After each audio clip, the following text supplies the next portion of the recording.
I've seen a lot of those top 3 recommendations in every category, like my 3 favorite products in every makeup category. I am not making any sense. And I filmed a couple of those myself, and I will put those down below. But today, I wanted to do a twist on that. And instead of doing 3 in every category, I want to do 1. Some of them are going to be 2, but 1 in each category that is most underrated. Things that are absolutely incredible, but for one reason or another, I don't think that these products have been getting the hype that I think that they deserve. They are really good. They are better than other things comparable. They might be like a very good, like affordable option to something like as good as like a more expensive one, or it's just formulas that are absolutely impeccable. And for one reason or another, they just haven't been as hyped. I would love to see other people do something like this as well. And if you do, please tag me. I would love to see what you think is the most underrated makeup. Maybe I have been missing out. Maybe there's something out there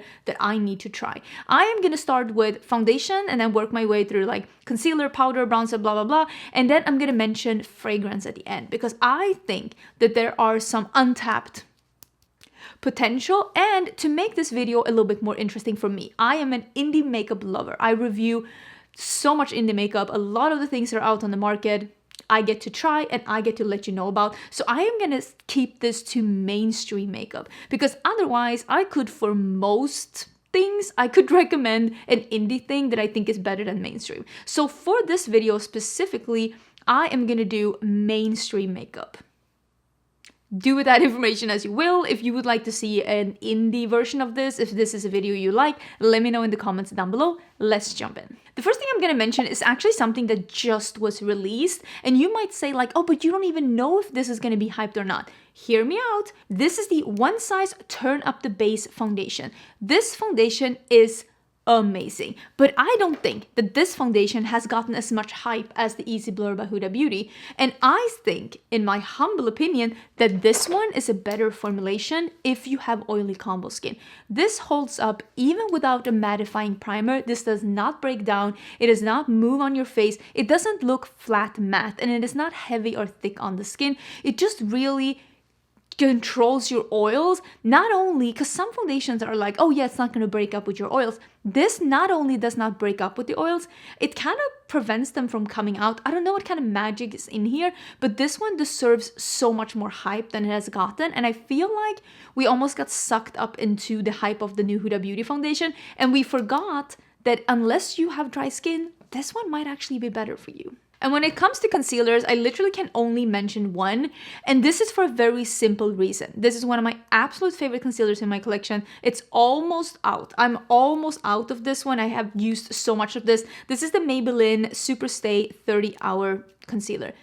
I can tell you that this is underrated. You know why? It's discontinued. Why would you do this to me? What? Why would you do this to me? This one is amazing. I'll see if I can link it down below, and just maybe there are like, it's available some places. I know some places have like a couple of shades, but like if the shade is out, the shade is out. This is an amazing medium coverage, very light liquidy concealer that goes on beautifully under the eyes. It does not crease over time. It is perfect. I'm 40 years old. If you have like a lot of fine lines in your under eyes like me, this one just doesn't settle into lines. You don't have to use a lot of powder. It's not thick and heavy under the eyes. It's just fun. Why am I selling you this concealer that's discontinued? Why would you do this to me? It's such a good concealer. I don't understand why this one didn't get more hype. It is so much better than a lot of the other concealers, especially drugstore concealers on the market. Also, I'm drinking Christmas soda, Vintersaga. This is from IKEA. IKEA sells Swedish Christmas soda. PSA. I will say same here. How can you say that the Tower 28 new pressed powder has been underrated? It's because I don't feel like a lot of people are talking about this powder, and this is a beautiful powder.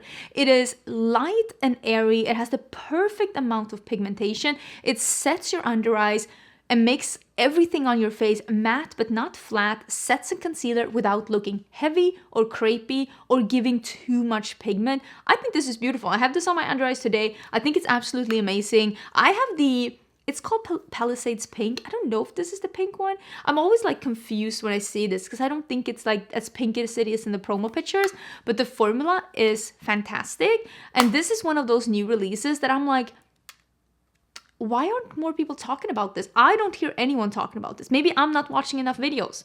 Maybe that's the problem. This is the Give Beauty Pick It Up Cream Contour and Bronzer in Toasted. You can tell that mine's been very well used. I feel like there was a little hype about this, and then people kind of just went with the bronzers that they've been using from before, but this one is such a good bronzer duo. It is pigmented, but you can sheer it out. You can make it even more pigmented by using the cream and the powder together. You can use one on its own as a beautiful undertone. I just think this is a fantastic product. I think overall, and I don't know how Give Beauty is doing, but Give Beauty is one of those brands that has beautiful formulations, but kind of boring color stories and kind of like it's giving nothing packaging, which I mean, this is just a plastic packaging with like some kind of paper on the back. It's not winning any design awards now, is it? But it's a shame because this bronzer is beautiful and I don't really know how to make, because I feel like this brand has some really beautiful products. Just don't know how to make this brand more popular. Is it the packaging? Is it the color choices? What do you think it is? When it comes to blushes, I'm going to talk about a drugstore blush, and this one is the L'Oreal Lumi Liquid Blush. I have it in the shimmery one. I think it's called like Warm Pink or something. I could be lying. Glowy Gold Pink. Yeah, it's a very riveting name. This one comes in 3 shimmery shades and 3 non-shimmery shades, and the shimmery ones, cannot speak about the matte ones, the shimmery ones are as beautiful on the cheeks as the shimmery Charlotte Tilbury blushes, but this one has a better packaging. I said what I said because this one has a doe foot, and also this one is not $40. This is beautiful formulation, super glowy on the skin, very easy to blend out. It looks very airy and nice on the skin. Just a sheer, not too heavy color with a sheen that is not sparkly or like too like metallic on the skin. It is a beautiful formulation. It is a L'Oreal price, so it's drugstore price, but like upper drugstore price, but it's definitely not Charlotte Tilbury. And this is a much better like glowy metallic liquid blush from the drugstore than a lot of these other ones that actually tried to be a Charlotte Tilbury dupe because they were in that like poof, squeeze it tube poof packaging. This one didn't try to do that, and still the formulation is better than a lot of the other ones. So this one, definitely underrated. I've only heard very few people talk about this one, and if you are looking for a liquid blush, definitely say check this one out. This highlighter came and went. Everybody was buzzing about the new Fenty highlighters. This is the Demi Glow highlighters, and I have mine in Yum Rum. One of the reasons why I think a lot of people fell out of love with these is because they thought it was going to be more a natural glow. It's a very high intensity highlighters. They're also kind of fragile. You can see mine is a little broken, still holding together. This is right now my most used highlighter in my collection. This in Yum Rum, I use it all the time. Every time you see that glass line, well, today I'm actually not wearing it, but every time you see that glass-like finish on my skin, it's pretty much always this one. Today I'm actually only using, because I was thinking, what highlighter is this? You know what this is? This is me having a little bit of glow on my skin because I am actually wearing the Huda Beauty foundation and the Cinch Beauty blushes. I'm wearing Timid Tomato and Persistent Persimmon. That's what's giving the glow on my cheeks. But this highlighter, it is a wet look skin.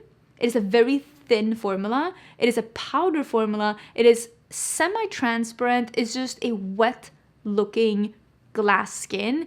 And I thought that this was going to be like just a sheer, no, it's very buildable. You can go from pretty highlighty to straight up like mirror finish. Very impressed with this highlighter. And I feel like it was a lot of buzz around it when it was released, but I'm still so in love with this. And I don't know if I've tried a highlighter formula since this that has been as good as this one. And I'm kind of surprised that like the hype around this one died out so quickly, because in my humble opinion, this formulation is superior to a lot of other formulations.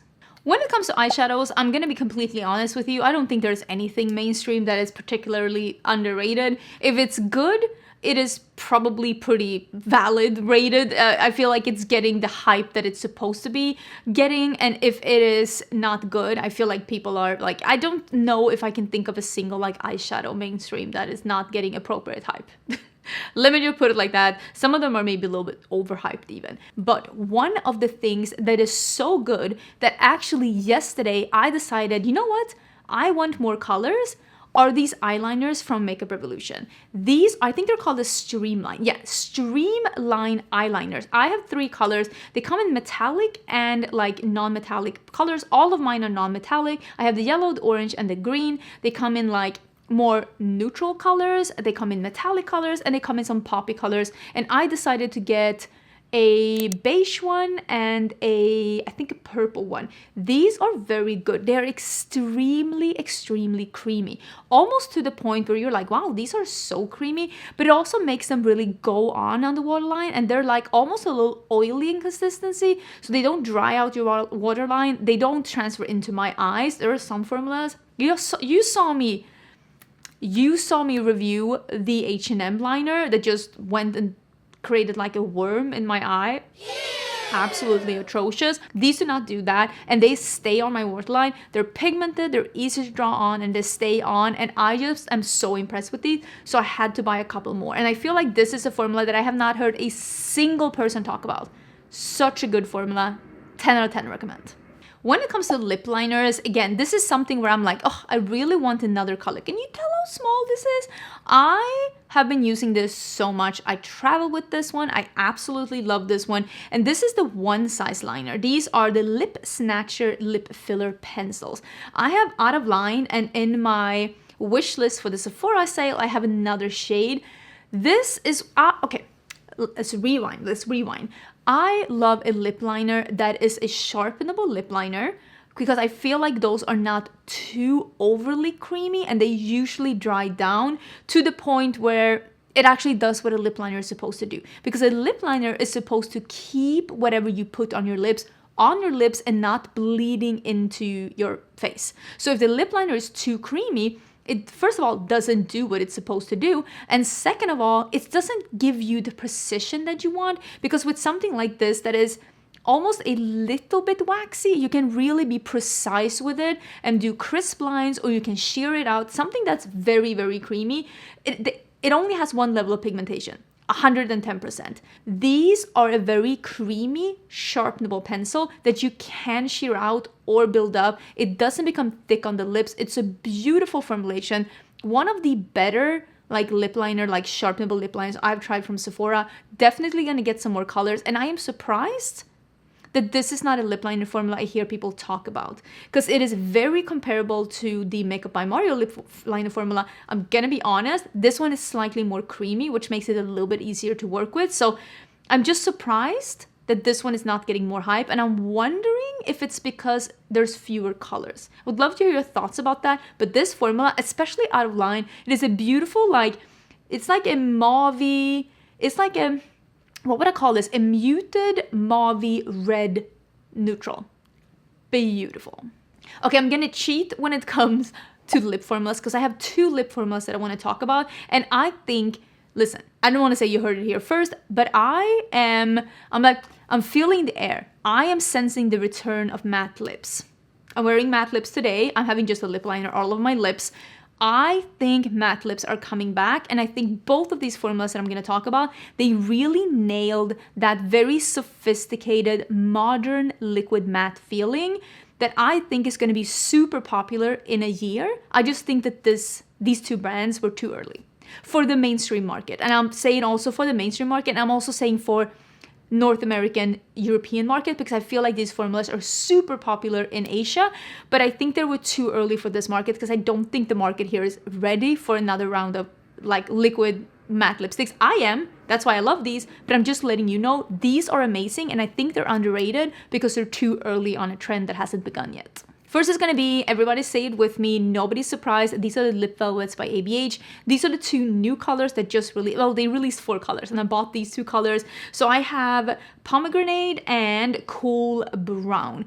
Beautiful shades, beautiful formula. This is a fully matte, not a comfort matte, not a satin matte. This is a fully matte, almost silicone based formula that feels super comfortable on lips. It does not dry down completely, but it doesn't smear around on your lips. So you can like rub your lips together, but it doesn't turn patchy. It doesn't turn like goopy. It's just a beautiful matte formulation that looks, feels, and acts so sophisticated and so awesome. And this is probably one of the best, if not the best, matte liquid lipstick formula that is fully opaque I've ever tried. There's a reason why I keep buying these shades. It's because I absolutely love them. And I myself would not have tried this formula if ABH had not sent a couple of them to me. It's PR, then I just ended up buying like 6 more.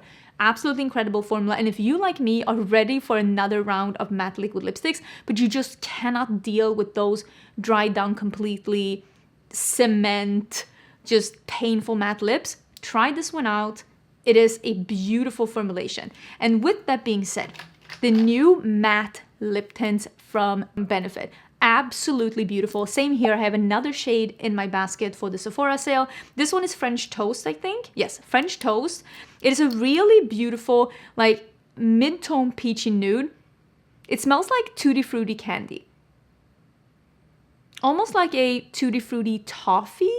It smells really delicious. This is like a water tint that goes on sheer on the lips, dries down matte. You can build it up to almost an opaque lip color. It's so comfortable. It does not dry out your lips. If you try the tint from Rare Beauty, and if you think like me, first of all, they're called a lip oil. Let's not pretend that it's a lip oil. I don't even know if there's if there's oil in the formulation. And if it is, it's definitely not one of the top ingredients. That is a lip tint. But on me, that one dries out my lips and just makes my lips feel like tight, like that after a bit. This does not do that. It looks so flattering. It feels beautiful. It looks beautiful. 10 out of 10 recommend. Same here. I don't know why these weren't more popular. It could be that there are not that many shades, or that they didn't send off enough PR. I have no idea. Or it could just be that people are not ready for matte lips yet. But if you are, and you want to try something that's a tint, that's comfortable, sheer, but like not sheer, but like not fully opaque, but somewhat buildable, these are great. 100% recommend them. I want to mention a skincare product too. This is something, you might look at this and be like, it's full. Yeah, this is not my first one. This is not my first one. This is the Pixi Peel and Polish. This is one of my absolute favorite products from Pixi. And I see so many exfoliating products being released again and again and again, and I keep trying them. And I have said on my channel, I don't use exfoliants on my skin because my skin honestly does better without it. What I do instead of doing those daily exfoliants is that I do this once a week. This is called a resurfacing concentrate, and this is a physical and a chemical peel. So this one has, if I'm not totally mistaken, it doesn't say here, but it does has, okay, here it is. Natural fruit enzymes exfoliate and polish, lifting away dead surface skin cells to reveal a more smooth, radiant, and healthy complexions. So there are enzymes in here that you put it on your skin, you leave it on for 2 minutes, and there are some gritty, almost like a salt scrub or sugar scrub in here, but it is mild, it is not too harsh. And then when you wash it off, those like little like grains in there, they just help to get rid of that, like those dead skin cells that has been lifted off during those 2 minutes, but you keep it on the mask. So this is a 2-minute mask. Absolutely love it. I think this is my third one. I love this one. This is the only kind of like peel or only kind of like exfoliation that I use. I don't use any kind of like other like serums or stuff with like BHA or anything like that. This is what I use. Absolutely love it. And if you're looking for a product like this, and if you also don't want to use a serum or something like that every day, definitely look into this one. It is Pixi priced, which is nice because skincare can be pretty expensive nowadays. So 10 out of 10 recommend. I'm gonna mention 2 fragrances to end this video, and I'm gonna mention one that is very much mainstream. You can get it at Sephora, it's easy to get a hold of. And then I'm gonna mention one that I think this is indie, but I'm gonna cheat and I'm gonna like mention it anyways. And that is actually, this is the Curatrix Anti-Hero. I know this isn't a Scentbird vial.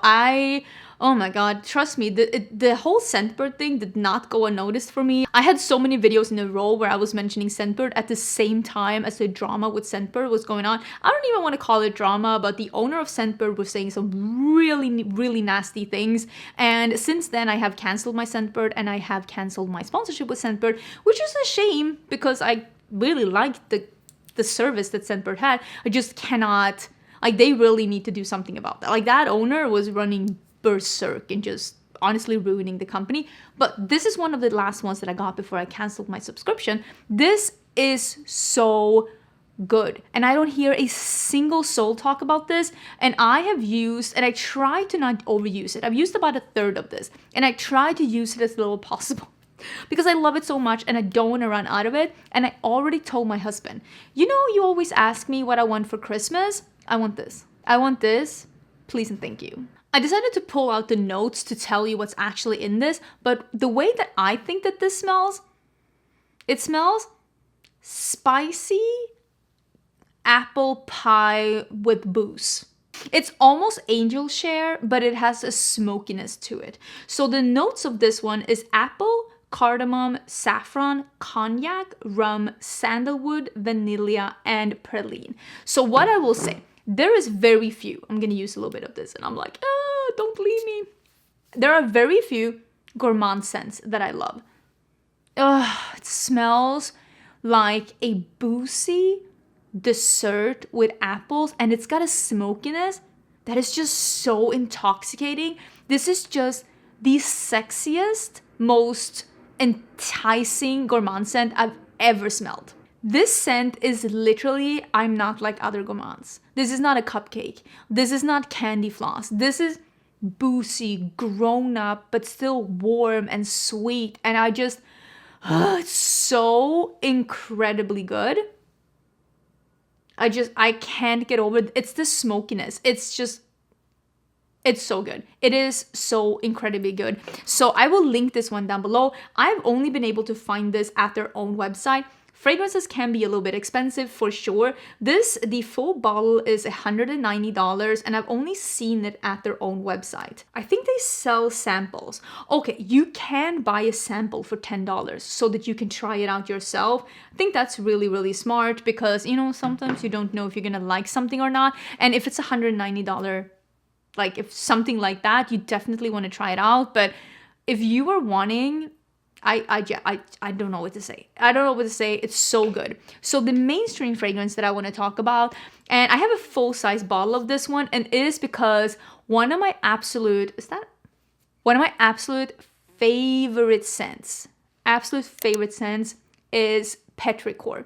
Smell of Rain. For me, this is giving, I can't spray this now because I have the other one on, and these are like literally almost the opposites. This is a green scent that has that like moss and earth and soil, but also the notes like a very watery, ozonic, like petrichor rain scent is just this amazing, amazing scent. And the Maison Margiela's replica scents are meant to replicate like a moment in time. And this one is Dublin 1967, and it is fresh rain and sun rays. And this is exactly, I'm guessing Dublin is the same as Sweden because this smells like your summer break from school. You're 9 years old, you're out playing, and suddenly there's just a downpour of rain in the middle of summer, and 10 minutes later the sun is shining again, and you smell that scent of rain on soil and grass and the sun just warming everything up. That's this.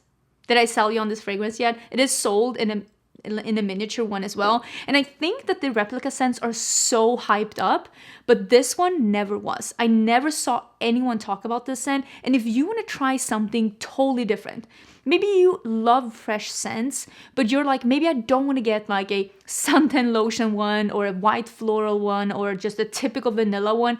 This one is very different. If nothing else, next time you're in Sephora, sniff it. It is just a beautiful, fresh, different, unique, everyday scent that I've already sold my friend Samantha on this one. She bought a small one of this. It's just, I think this one deserves more hype. And I hope you enjoyed this video. It was something a little bit different for me because sometimes there are new products and old products where you're just like looking at them in your collection and you're like, why is nobody talking about this? Why is nobody talking about this? This is such a good product. So I hope this was inspirational. If you're interested in any of these things, I will link them in the description box or in the YouTube shopping. Don't forget to subscribe before you leave, and I will see you again in my new video. Bye!